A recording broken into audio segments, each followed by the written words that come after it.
A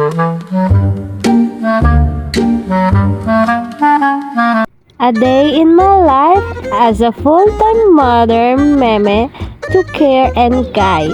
So guys, kagigising lang namin itong mga oras na to.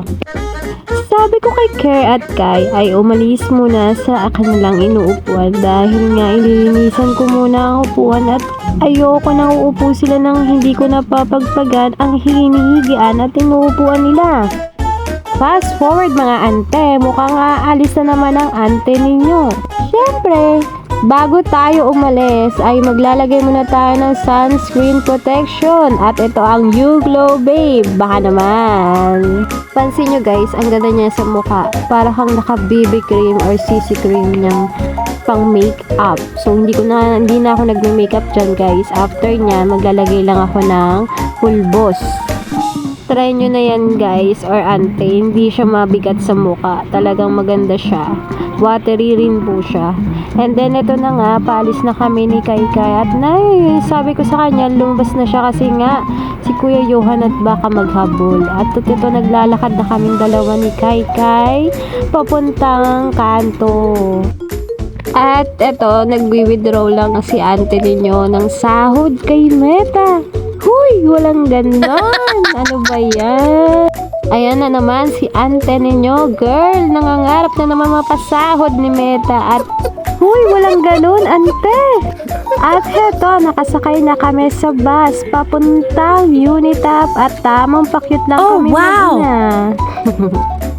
At ito, naglalakad na kami, nakababa na ho kami niya ng bus. So ito guys, papasok na kami sa Unitap.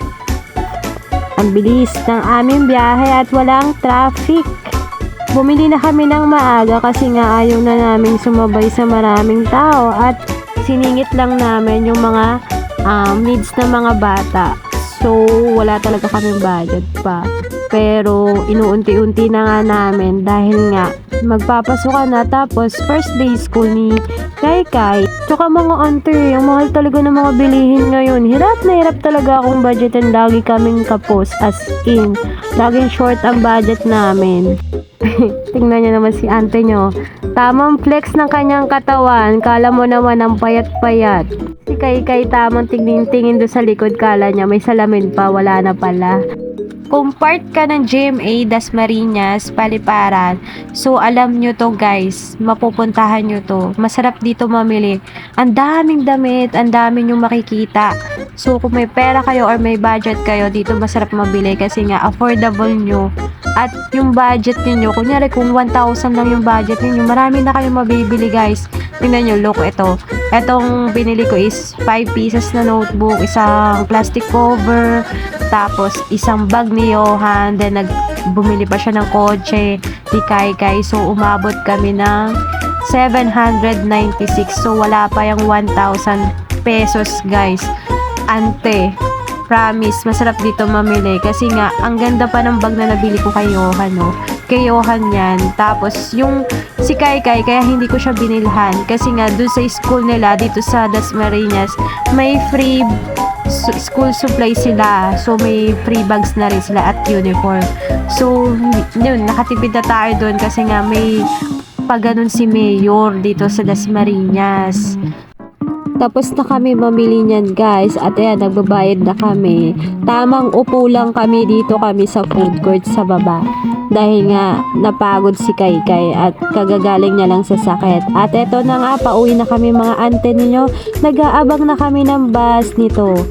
At pag uwi namin ng bahay, tinesting na namin yung medyas na nabili namin sa halagang 20 pesos or 19 pesos lang yung medyas na yan guys. Kasi yung shoes na yan sa kuya niya dati. So magagamit pa talaga ni Kaika yung nag-nursery si Kuya Baby. Laking bagay din talaga pag may pamana. So yun lang naman ngayon guys. Thanks for watching!